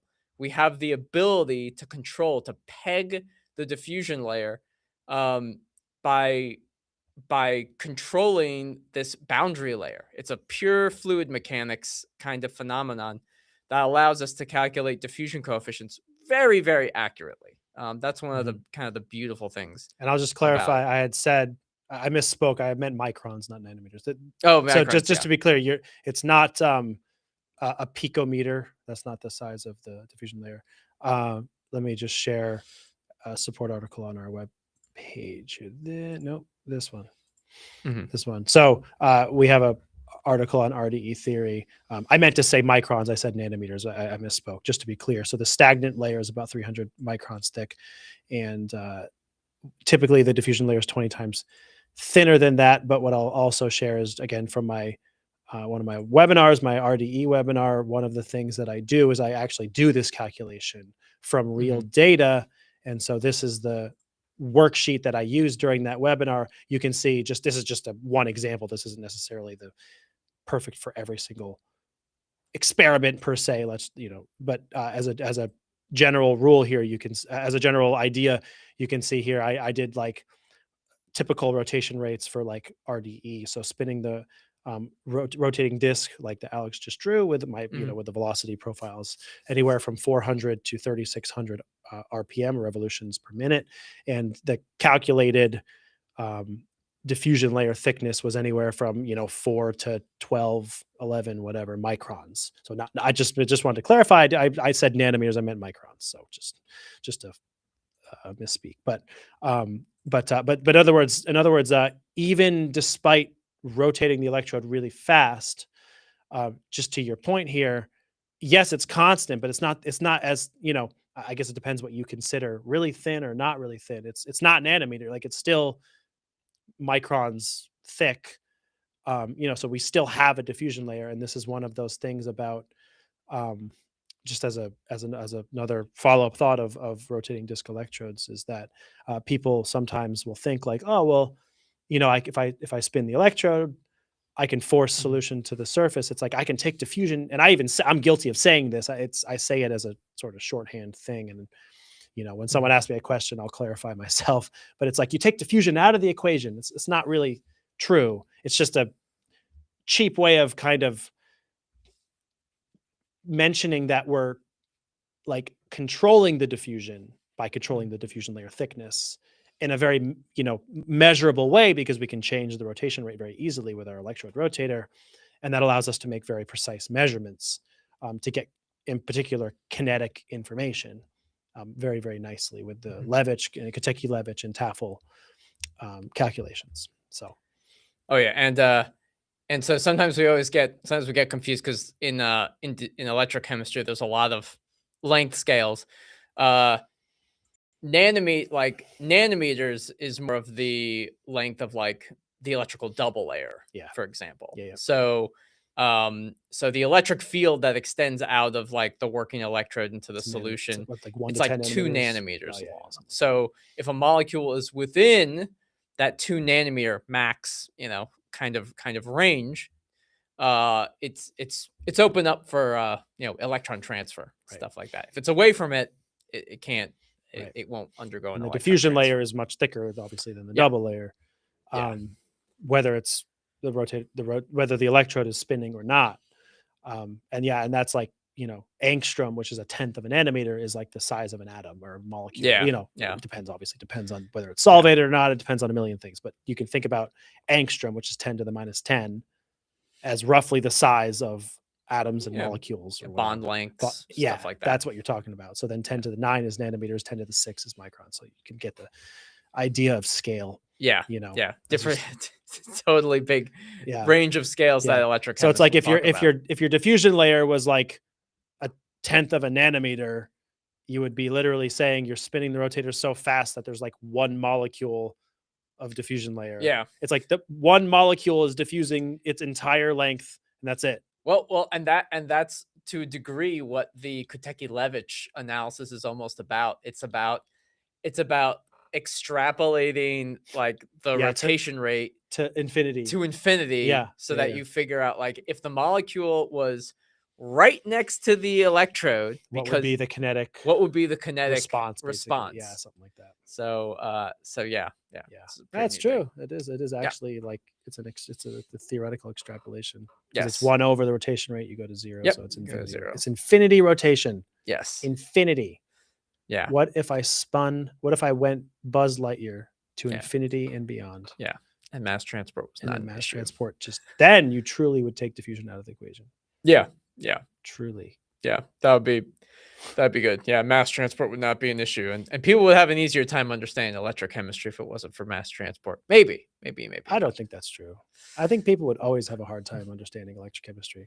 Yeah. I just think like when I was learning not electrochemistry, but like when I was in general chemistry and you first learn about things like the Nernst equation, you're only thinking about like potentials and systems at equilibrium. And you don't have to think about like, oh, there's actually like a time scale of like the molecules got to move to get here and stuff like that. So see, I always thought about the time scale, actually. Oh, I really? never thought about the Nernst equation. Want to fight about it? So No. I actually pretty much always thought about time scales because like a lot of my work in engineering contexts was like, what I was doing batteries sitting in ovens, working on finding out what happens when a battery starts to undergo thermal runaway or failure, those kinds of things. And it's like, you have to study the heat transfer, and all of that is transient. Yeah. All of that, heat moving and temperatures changing and stuff like that is like differential equations of energy transfer, both spatially and dynamically, like in time. So I was doing things where I was like trying to model and figure out how fast a battery heats up when it's a cylinder on its side or standing up in an oven in air that's stagnant. And, it's heating up axially, radially, and over time. And you have to solve like second order partial differential equations. You get Bessel functions. It's cool. Actually, I like it. I like math. So for me, I loved it. It says a lot more about me than anybody, but I liked it. So it's all spatial. Like nothing was ever at equilibrium. It was never equilibrium. Oh yeah. Everything's always changing constantly. That's why we use weird exponents and dimensionless numbers. Yeah. I guess. I don't know. Yeah. And I guess that's also why, and then equilibrium is an interesting concept. Chemist. Yeah. The closest we have in engineering is steady state, which we use those terms somewhat interchangeably sometimes, but we like never said equilibrium. We never talked. It was always steady state, which is just, it's not changing over time. That's kind of the general, thing. But yeah, it's interesting. I think that's why the Nernst equation doesn't mean as much to me as it does to you. Yeah, I'm like, oh, it has to be in equilibrium. Who cares about that? Yeah. Nothing's ever in equilibrium. Everything's always changing. I'm an engineer. I'm changing everything all the time. Why should I care? Let's see. Follow up. Say thank you guys. Yeah. I just had my analytics exam today and luckily passed, but I did pull an all-nighter last night. And this stirring, not stirring thing made me think, well, you should probably stop thinking and go to bed. I hope. Oh no, his brain's gonna keep wrapping his head around the stirring, look, thing. We've all been there. Congratulations! I'm glad you passed. Yes. Yeah, that's good. It's good for you. Hopefully you get some rest because you've definitely, your brain has been working quite hard. And that's just that's how it goes. So but anyway, yeah, hopefully you kind of get a grasp on some of this stirring, not stirring thing, I guess. So yeah. Let's see. There's a question from new question from Cricket Scientificers. Recently came across the concept of thermoneutral potential for understanding references in an electrochemical system. However, papers always use 1.23 volts versus RHE. Why? Entropy effects don't matter? Question mark. Thermoneutral potential. Yeah, thermoneutral potential. Oh, Is this well, is like E equals H minus TS. I'm trying to think, like, because you're talking about Uh, entropy. Thermo is heat. yeah. I'm wondering if they're trying to find a way to describe the potential as a that's independent of temperature, sort of say. So it doesn't matter what temperature you're at. You Okay. can maybe you can always use the same like potential. But I'm like, oh, I don't. Does that make sense? The potential changes at different or at different temperatures. The potential of a reference electrode will always change. But right. maybe he's using understanding references in the electrochemical system. Wait, he said yes, Neil. 1.48 volts. Wait, what did I ask? Yeah, I actually do. I mean, I thought you were mentioning the whole like H delta minus- G equals H minus T delta S. Right, and then so like, I'll just start writing stuff. Keep chat, in the chat if you want to clarify if what I'm doing is anything, because you said yes. I don't remember I don't know if I asked a question. Also, you said 1.48, 1.23. The only thing that 1.23 to me is reminiscent. That's the potential of a fuel cell. In theory. That's the ideal. That's the potential of the oxygen reduction reaction. Yeah, basically. So maybe that might be coincidental. I don't know if there's anything to do with it. But what I guess delta is, so just because you said entropy minus T, that's supposed to be a T. I don't know why it curved at the bottom. Right. So this is a thing. Yeah. So I'm just trying to read. It says entropy effects don't matter. Yeah, entropy effects don't matter. So you're saying they use some number. Why? Okay, entropy effects don't matter. So if you're saying entropy effects don't matter, I suppose you're saying thermoneutral. So it's like if it's thermoneutral, you're either saying you're making an assumption that there's no entropy. So delta S is 0. So by that logic, irrespective of the temperature, this term goes to 0. And so you'd say delta G, which is also equal to minus NFE, is equal to delta H, I guess. Like this is, I'm just logically trying to step through what you're proposing. Let's see. Oh, and maybe is what I'm doing related to that, or is this a separate thing? I don't want to go down. I'm looking up what thermoneutral voltage is, and this is the first time I've heard this. Yeah. But this is a Wikipedia. It just says thermoneutral voltage is the voltage across an electrochemical cell, which is sufficient not only to drive the cell reaction, but also provide the heat necessary to maintain a constant temperature for a reaction to form. Well, so here's what I'm confused. You're saying that, okay, so right, so I drew this equation. So if you compute that, it comes out to be like, if you solve for E, it's delta H over minus NF. It's 1.48 for what system though? Because delta H for what? I think that's my point. What's the? It's 1.48 for what? Understanding what system? What's the delta H of what? What equation? Right. I think that's my question. Yeah. What's the redox reaction?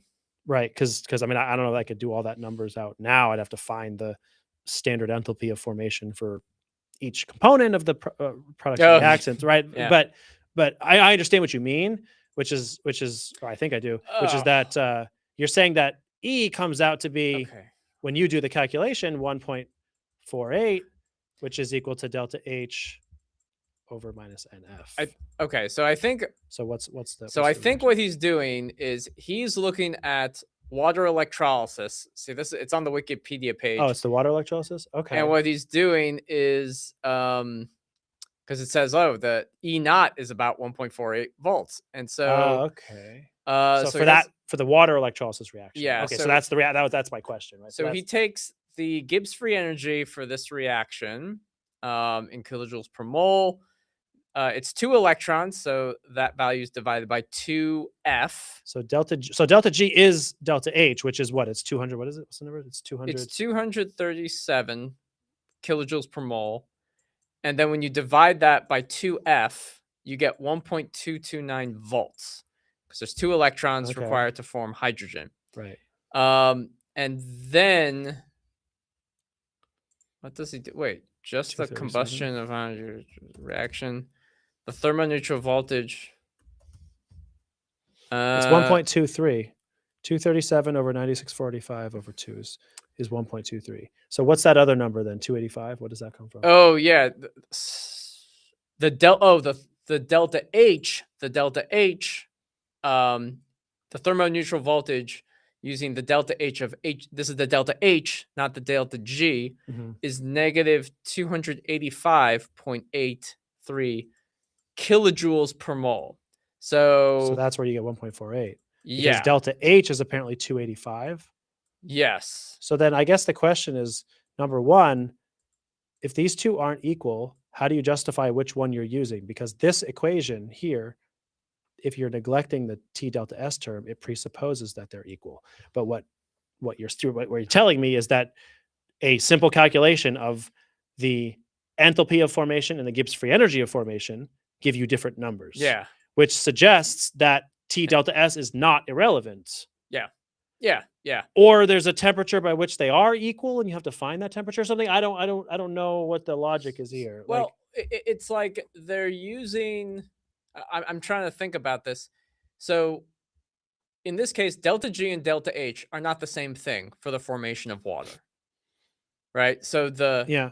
so it's like the Gibbs free energy is one number, but the enthalpy is another number, and because enthalpy is an energy, it's actually based on this. It's a chemical potential. Mhm. And then you do the same thing. It's like it's part of the same equation, but it's a different number.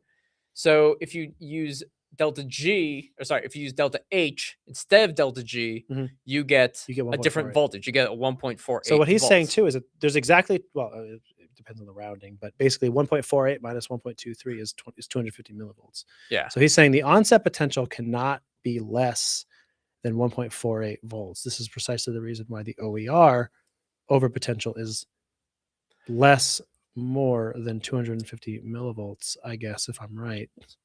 The onset potential cannot be less. Why for oxygen evolution reactions, over potential is less more. I'm not sure I really understand. I guess I'm hung up on the fact that like right here, I'm not familiar with this term again, but it's like if you're saying the T delta S term is neglected, then delta G by definition equals delta H, but it doesn't. These are different numbers. Yeah, they're different. So it's like you're just taking a liberty with picking whichever one you think is more right or something like that to assume, the technical, like forgetting about the enthalpy, the T delta S equation, this equation is true. Delta G is minus NFE, which means this number is the one that you would use. So E, like standard, is 1.23. That's where the oxygen reduction, the water electrolysis number comes from, right? Yeah, he's talking about quote entropy effects. So the entropy effects is the thing that causes it to. When we conduct the experiments during the winter or the summer, you get different results. Yeah, I mean, I think all you're discovering is that temperature affects electrochemical affects potential. Like that's true. Yeah. Think about this. I think you could probably figure it out whether it's through this equation here. You would adjust like delta G. E is going to be adjusted by temperature by this term, by the T that I crossed out, but by the T delta S. Is not supposed to be neglected. Right, exactly. Yeah. So my question is, why isn't 1.48 considered as benchmark? Well, that would be, that's just, so 1.48 is the number you get if you just assume the delta H. So you're making a jump. So okay, so what you're saying is that delta G H minus T delta S. Okay. So what you're saying is that the benchmark would be like the maximum that delta G can be is delta H. because when T delta S is 0, delta H is it's as big as it's going to be, basically, which leads you to the 1.48 number. So okay, let me talk this through. Tell me if this is Yeah, tell me if let this me is think about this. makes sense. And Cricket Scientific SR. Tell me if this is what. All right. So what you're saying, I think, is that based on the thermodynamic equation, G is equal to H minus TS, right? And then G is NFE, right? Okay. So at standard temperatures and conditions, right? Basically, you could say the delta G for the water electrolysis is 237, which leads you to 1.23 as your potential, right? However, you could make the argument that Siva, okay, perfect. So if that's the sort of thermodynamic at delta G, we could also make the argument that delta H, because we know delta H is 285, delta H, sorry, by this equation, delta G is going to be 285 or smaller, because T delta S is going to make the arithmetic smaller, right? So delta G is going to be equal to 285 minus some number. So the smallest, I'm just forget about it being negative, because let's just pretend there's no negative entropy. It's probably accurate. Entropy usually is positive entropy, and I'm going to pretend that's not possible, that entropy won't be negative. That seems reasonable. So basically, delta G is going to be 285 kilojoules per mole or smaller. So that means that the maximum that it can be is 285, which means that the maximum potential is 1.48. And you're saying that that should be the benchmark, because that's the maximum, basically, like standard potential under like zero entropy conditions that it could be. I think that's what you're saying. And what I would propose as an answer to you is you're saying, why is that not the benchmark? And the reason is probably that there's never a situation where you have no temperature or no entropy. So we use 1.23 as the benchmark because we use standard conditions. It's just easier and it makes more sense practically, because yes, it will change whether it's winter or summer. If the lab is cold or hot, if you heat it up intentionally, you'll adjust the potential, right? But we wouldn't want to use 1.48 as the standard, even though technically I think you're correct. Like under the most ideal conditions at like 0 Kelvin, let's just say, or zero entropy, delta G would be equal to 285, which means that our standard potential under that condition would be 1.48, which is to say that the water electrolysis or the oxygen reduction would have a standard potential of 1.48 volts at zero entropy, zero temperature conditions, whatever the right wording is there. But like, who can do that? Like, practically, when you set up an experiment in your lab, do you turn temperature off? It's like, I'm silly, right? Like, that isn't possible, right? So I think that's probably the answer. Like, why isn't this the benchmark? Because we set the benchmark for things that are practically possible. That's what I would propose as the answer. I could be wrong. I could be off. I could be overlooking something, but that seems logical to me. I mean, a lot of what we do, and we can never agree on it, but whether positive current should be this or negative current should be this or positive potential, we as electrochemists, we can never agree on standards. But for the most part, we do kind of agree that 25 Celsius and 1 atmosphere, pressure, like these are like standard conditions. You know what I mean? Sometimes it's whatever. Sometimes it's 273 Kelvin, which is like 0 Celsius. It depends on maybe the situation or where you're looking. But like, we generally take like, atmospheric sorts of normal laboratory conditions as the standard, so to speak, because that's what planet Earth has to offer, basically, right? Like, planet Earth doesn't have 0 Kelvin and no entropy. So we don't make that the benchmark for practical experiments, because when we're trying to make water electrolysis happen or oxygen reduction reaction, you're not going away from 0 Kelvin conditions. You're going away from conditions that are occurring in your lab at normal temperatures and pressures. I hope that makes sense. That makes sense to me. I don't know. Does that track with you at all? I don't know. I'm thinking about um I agree with what you say, and I also in the sense that there's a practicality, but then, for example, there are lots of potentials out there. There's Mm. galvanic potentials, there's inner potentials. All these things have to do with a lot of the same stuff. You have identified. Hold on, let me just. Here's the thing. Just a small correction. This does count entropy effects as well. There is no zero entropy per Right. se. I am saying logically at standard, considering entropy would also be good. Well, we are considering. I think we are. Does it not? Because delta G necessarily considers entropy. Right. So I think that's the right. I think to your point, Siva, Yeah. we are here. And that's the reason why this number is what it is, right? Delta G for water electrolysis is 237 kilojoules per mole because it's 285. Math is hard. 285 minus 237. What is that? It's 48. Okay. So because we are taking into account entropy and the temperature, because at STP, T delta S is apparently, I guess, 48 kilojoules per mole. So we are, right? And that's why we get, I suppose, delta G of 285 minus 48 kilojoules per mole, and we get 237. And then when we calculate NFE, we calculate E, it's 1.23. So I'm trying to dissect this more, but maybe it needs a little more work. I mean, I think that there are a couple things. So there's also a semantics argument. Mhm. It's like this is the thermo. What is it? He called it the thermoneutral potential. That is like you can define.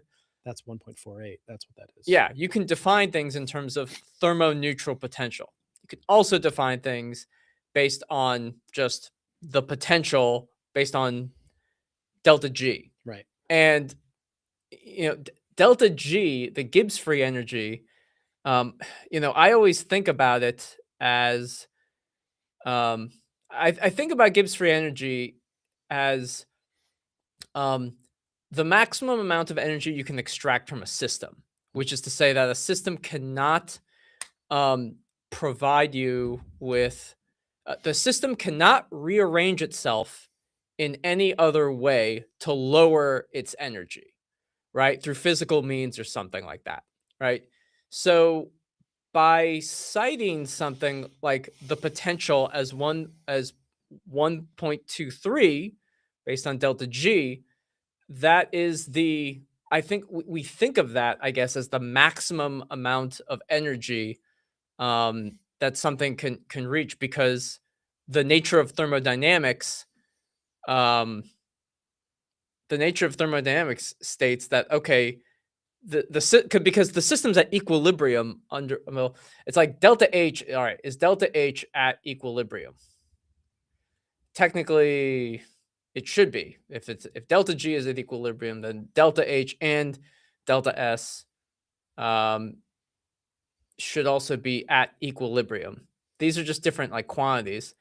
It's just like, if you say that you have this 1.48 volts, you might not ever get 1.48 volts because 1.23 is the actual theoretical maximum at STP. At standard, at STP. Yeah, I have to think about like, oh, we use this value versus another value, and to another extent, it's like, okay, well, now people have to think, and perhaps rightfully so, Siva, is that, well, when people think about electrochemistry and doing OER and stuff like that, they almost never think about enthalpy and entropy. Only a few of people actually say, hey, the reason why my catalyst has such slow connects or the potential is really bad is because of entropic arguments, right? Like, I don't know if people would say or do things like that. this is something that I'd have to think about. Just as you said, like, we need to kind of dissect this thought or idea more. It's definitely something I'd have to kind of wrap my head around, because electrochemistry, as it's thought of and it's designed, and even electrochemistry itself, it's like we almost never talk about Gibbs free energy, even though there's a very direct relationship between the potential and Gibbs free energy. And Gibbs free energy includes enthalpy and it includes entropy, so we almost don't have to think about it. And potentials in and of themselves are, I think we think of them as systems at equilibrium. It's only when the kinetics kind of kicks in that we get, the current response is really the kinetic, gives us the kinetic information. It's a lot to think about. Yeah. And there's also probably some other interesting experiments about, like, well, we don't actually measure the heat that's generated in some of these reactions. I guess unless you use like a calorimeter calorimeter or something. I mean, there's ways to do that, but it's more convoluted and it's usually separate from electrochemistry, right? Yeah. I have to think about it. Yeah. But anyway, sorry if I can't, Steve, if I can't be. I think we've talked through this a little. Hopefully that kind of helps you think through it a little bit if it wraps your head around it, Yeah. Someone is asking about G. We don't do the G questions here. But you're asking about Pine Labs. We have a few. I'll just kind of link to them, I guess. I don't know. So Elysian says, please put your research papers PDF in the description. I've heard somewhere of Pine Labs, the G Advanced picks direct questions from PhD research papers, if you're lucky. Question. So I don't know if what you're talking about is from our lab. I doubt a question would come from our labs, but we have them online. We have them on our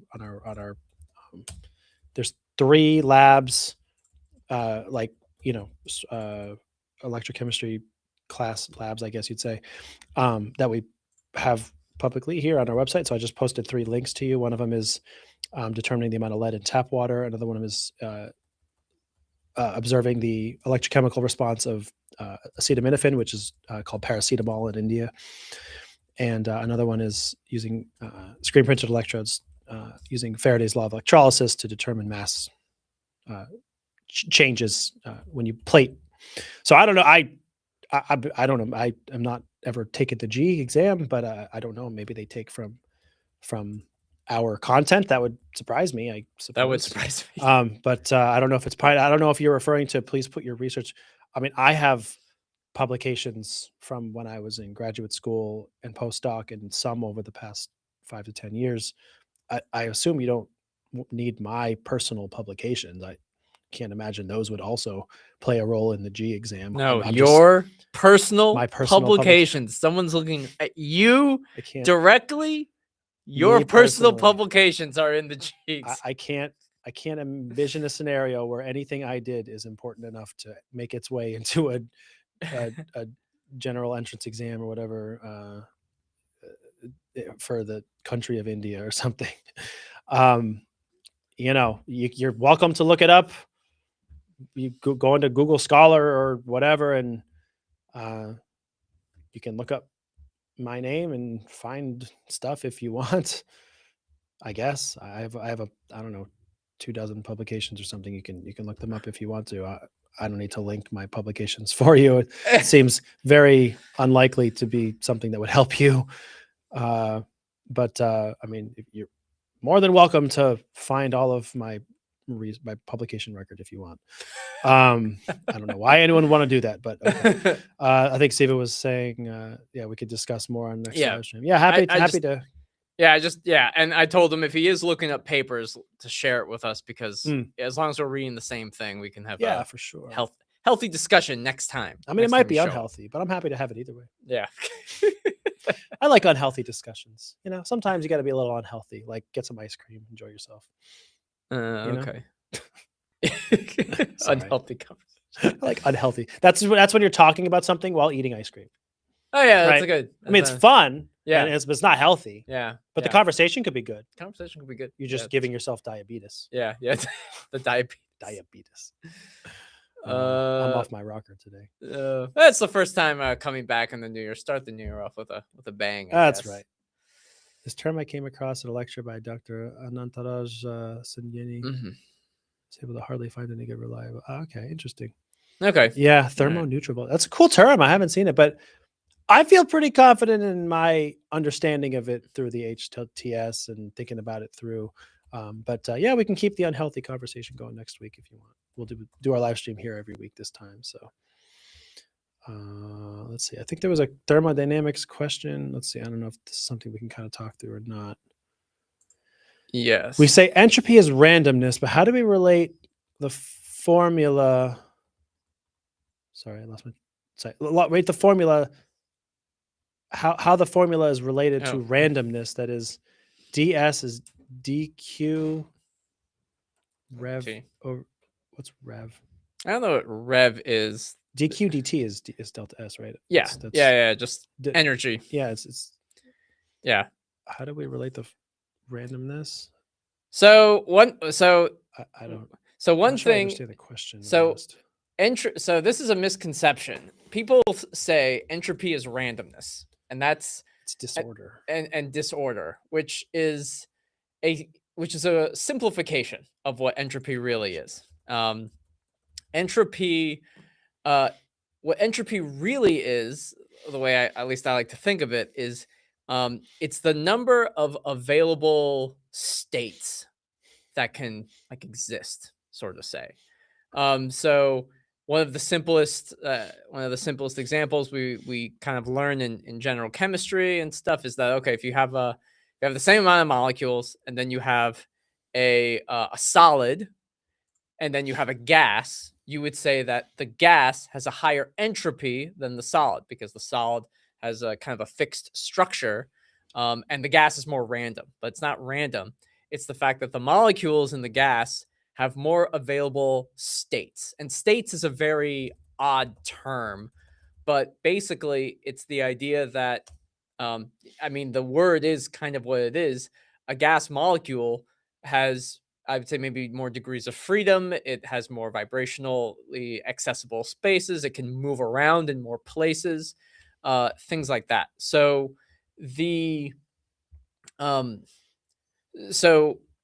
so that's what it kind of really is. There's another equation that more accurately describes entropy, and it relates.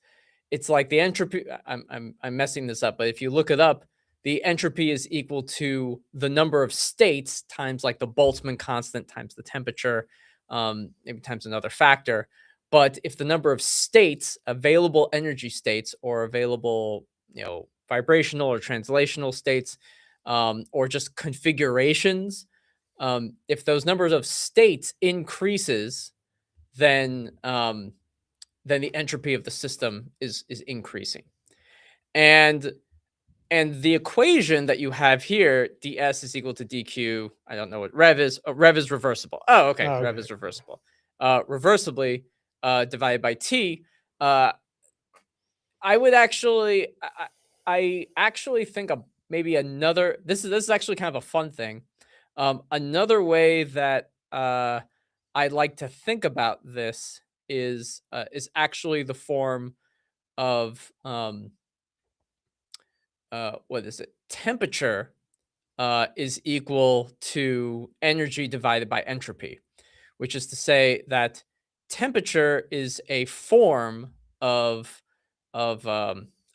like a potential, if you will. Potentials in science, from a philosophical standpoint, always take the form of some kind of energy divided by a thing, right? So pressure, we have voltage, right? In electrostatic potential, voltage is energy divided by coulombs, like joules over coulombs. If you have pressure, pressure can be thought of as energy joules divided by volume. And similarly, you can think of temperature as energy divided by entropy. So you can think about the temperature. You can think of temperature as higher temperatures have more energy in a given entropic system, sort of say. So if the number of available states So even a solid actually is pretty easy to think about. If you have a solid that's at low temperature and high temperature, it just means that one of them has more available energy per entropy, the number of states that thing is related to. That's one way of thinking about it. That's maybe a more advanced way of thinking about it. But hopefully that kind of addresses what I would say is like a misconception that it's like, oh, entropy is randomness.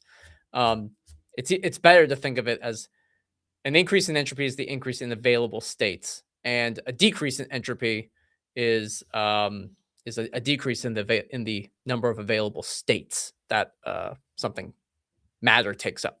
So hopefully that kind of answers your question or provides some thermodynamic insight to that equation. Thermodynamic insight. And thermodynamic insight. The whole last half hour of this live stream has been thermodynamic insight. Yeah, that's right. Like entirely. Yeah. And I guess we'll end with this, which is back to electrochemical insight. Yes. Siva just has one last question. Can you also explain the concept of hydrogen under potential deposition, HUPD? I've come across this term recently. I'm having a hard time wrapping my head around it. Me too. I hate this. I just want to end on a very positive note for you. Yeah. I can't stand this process. Let me explain why. I was just, when you mentioned this, as Alex was talking about whatever he was talking about, thermodynamics or something pointless. I was just reading a few scientific literature summaries that kind of mention HUPD or UPD if it's not hydrogen, but just any under potential deposition. And I had this, every time this comes up, my hunch goes like this. I know what it is, and here I am. Now I'm pulling a U with the Y. Oh. I know what it is. I have no clue really why it happens. And I don't feel like anybody really adequately explains it. Mm-hmm. And there absolutely could be people that do, and there absolutely could be papers that do, but I still don't know about it. Mm-hmm. It's really weird. It basically is just like it sounds like. It's like, so hydrogen deposition, the hydrogen reduction reaction, hydrogen H protons plus electrons go to hydrogen, right? So like hydrogen, you can observe this in electrochemistry, happens at 0 volts, like versus NHE, right? It depends on if you have a reference electrode, but it happens at 0 volts. So the under potential deposition, you have to think backwards. If it's a reduction reaction, it means it happens at more positive than it's supposed to, quote unquote. Because if it's a reduction reaction, it should happen right around 0 or slightly less than 0. It's a reduction, right? So if it happens at 250 millivolts, like positive, then it's like it's happening too soon. Like it shouldn't technically be able to happen, but it does. And so we use this term to describe it. So I'll sorry, I'm like talking numbers. I should just draw it. Let me just kind of draw basically, roughly what I'm talking about here. So when we're talking about the HUPD in particular, so we have the reduction reaction, for instance, of let's just say 2H plus 2 electrons goes to, I'll draw it reversible because it is reversible, goes to hydrogen gas, right? And this is like, we have this is sometimes, I shouldn't draw gas. I should, let's say it can be gas or it can be absorbed. So like in a CV, for instance, and this E0, it's at 0. So 0 volts, this is like the standard reaction, right? So what this is if we go negative of 0 volts, the reduction happens. If we go positive, the oxidation happens. So, the most famous one is platinum, but I'll just kind of draw this very generally speaking, this is 0 volts right here. This is potential axis, and this is the current axis. So in a normal situation, we would expect, let's just say, oh, if I'm going to have my hydrogen adsorption or reduction, whatever, it'll happen somewhere like, negative of 0, right? It should happen like on this side of the axis. But the HUPD means it's like we're getting a peak before we're supposed to. It's like if you were to see at like, 0.3 volts or something, you'd see a peak. And it's like, oh, this is hydrogen, this is this reaction, but it's like, how can it happen at a positive potential? That at a positive potential, the other way should happen. We should be, we should be doing the oxidation reaction. So it's like that's what it means. The tricky thing to me is like, it just seems like nobody really explains why. There's answers like increased activity, a monolayer forms on the surface, but it's like, okay, but why electrochemically is this reaction happen this way? And it's like, well, it's the underpotential deposition phenomenon. So it's happening. Moving on, it's like, well, but why? Like nobody really explains why. So I hope I've kind of explained it to you a little bit. It's sort of like a contradiction, or an exception, if you will, to our sort of classical understanding of electrochemistry, which is that we have a standard potential, right? And if we go negative of that standard potential, we favor the reduction reaction. If we go positive of that standard potential, we favor the oxidation reaction. And this is a case where we're positive of that potential, but somehow the reduction reaction still occurs. And so it's an under potential, like we're under the potential that we should be at, but it still occurs. And it's like, yeah, again, just the best I can kind of tell is that there's some like increased activity, or it's like there's an affinity of the material that's greater than a normal or a monolayer forms sort of. And it's like, I don't really understand. I still don't really understand why that's happening.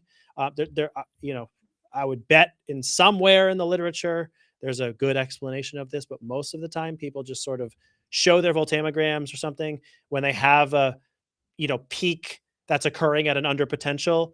They'll say like, well, this is the underpotential, feature. And here's the activity, here's whatever else. But it's like, well, why? Why is it happening at that potential? And that I feel like it's rarely explained. So the best I can do for you, Siva, is kind of hopefully describe, as I just did, what it is. But I also do not like it because I feel like I don't really understand why it happens. I don't know. Do you have any other? Oh yeah. I looked up a quick thing. So hydrogen under potential deposition happens on, just like if you take a platinum electrode and you put it in sulfuric acid, dilute sulfuric acid, or alkaline systems, you get this CV that looks like I'll just share just like a picture. Let's go here. So you'll get a CV. This is sometimes what we call the kind of the classic Platinum. Platinum CV that kind of looks like, depending on what side you're on, I think it's this, and then sorry. I don't want to start off like terribly, and then you have this is platinum oxide reduction, and then you get like something like this. Usually 3 of them or something. Yeah. This is here, and then maybe you have this here, something like this. This is the butterfly region.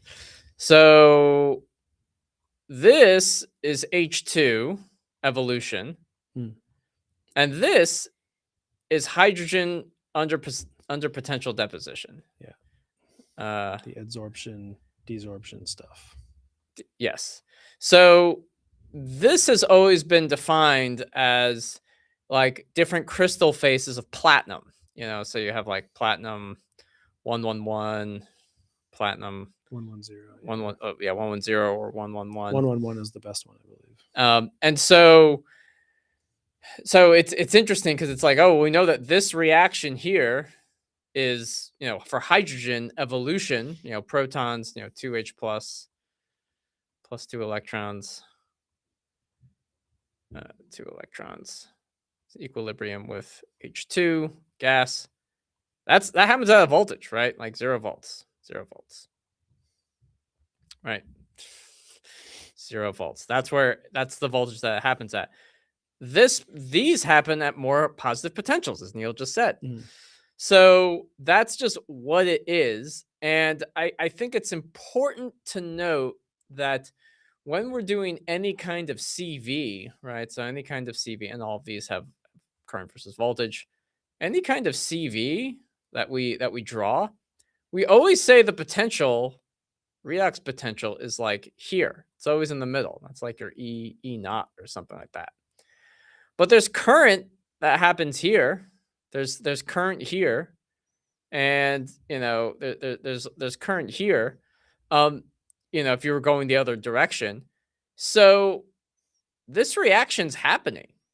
It's not at the E naught. It's happening before the E naught. So why does that happen? And there's higher level theories about things like, um, you know, density of states. You actually have high and low energy states that are getting oxidized or reduced, faster or sooner. The E naught and the zero here are just kind of like averages. It's just like the midpoint of these things that we just use as a midpoint. So it makes sense that the affinity for a proton, and let's just kind of think more about this reaction, because we might have a platinum 111 plus an electron plus H plus, and this is giving us kind of adsorbed PTH or whatever. Yeah, like PTH, and it's like, well, this energy, the voltage for this is different if this is a zero. And it's like, okay, it has an affinity. All these potentials, all these voltages have to do with how easy or hard it is to bind hydrogen reversibly from each other. So and it's like, there's electrostatics that are involved, all kinds of stuff like that. I think the things for me, just two things to add, and I think we'll sort of call it here. But Yeah. the first is the current increasing like before you reach the E1/2 or the E0. That one actually is just, I mean, yeah, there could be other, like there could be more complex like density of states sorts of explanations of that. But some of that is actually just like, if you do the Butler-Volmer equation, like you'll find that happens. Something like right, like, some of that's just like that's just kinetics. That's the mathematics of kinetics. You don't have to be at the you'll get, it's that the exponential mathematically, works out that you get some current before the sort of standard potential. It just does. It mathematically just works that way, based on Butler-Volmer equation and the value of the related parameters or whatever. So some of that is explainable there. I think the thing that bothers me about it is that it's like what you just described, I think is perfectly correct. It's like, yeah, you have like platinum 110 or 111 plus electron and a proton, gives you adsorbed platinum. That's the platinum adsorption, desorption stuff. And it's like, if that was all it was, that it's like, it's an adsorption of platinum, hydrogen on platinum or whatever, then that is not the same as the hydrogen evolution reaction. It isn't. So this is where my sticking point is, and maybe it's just a semantic thing, and maybe I just need to get over it.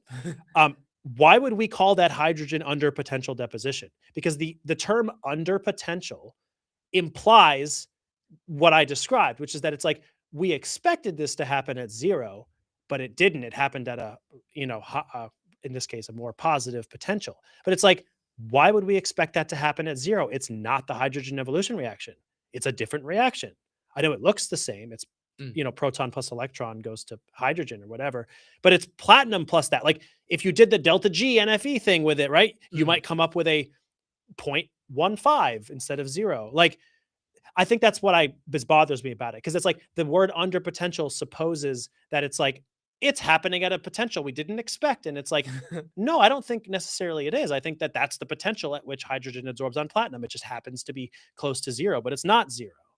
Yeah. That's the part that bothers me, I think, maybe. Because I think this is like normal electrochemistry, but we describe it in a way that supposes that it's like this bizarre phenomenon. Maybe it is. And I, again, don't really understand why, but it's like we're describing it like it's a bizarre phenomenon by which the potential is different distinctly than it ought to be. And the reality is, again, maybe that, no, it's actually just the potential that it's supposed to be. And it's just a little bit different than that, but that's not it's not the reaction that's supposed to happen at zero happening somewhere else. It's a different reaction. It's platinum plus proton, whatever, goes to like that's a different reaction. Yeah. Do you know what I mean? Yeah. That's my point. That's why it bothers me. I think it's probably has to do with history because like Yeah. everyone, it's like it's a that adsorption reaction is like a precursor. It's like that has to happen before you get H2 evolution and stuff like that. And probably somebody doing research on this had to say like, well, my adsorption happened before hydrogen evolution. Well, mine happened after hydrogen evolution. Mine's under the potential. Well, mine's over the potential.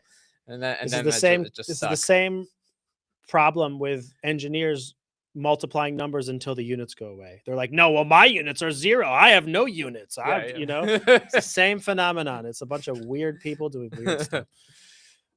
Anyway, well, I hope that kind of answers what it is, and maybe we've talked through a little bit of that makes sense. It's maybe a historical thing, I guess.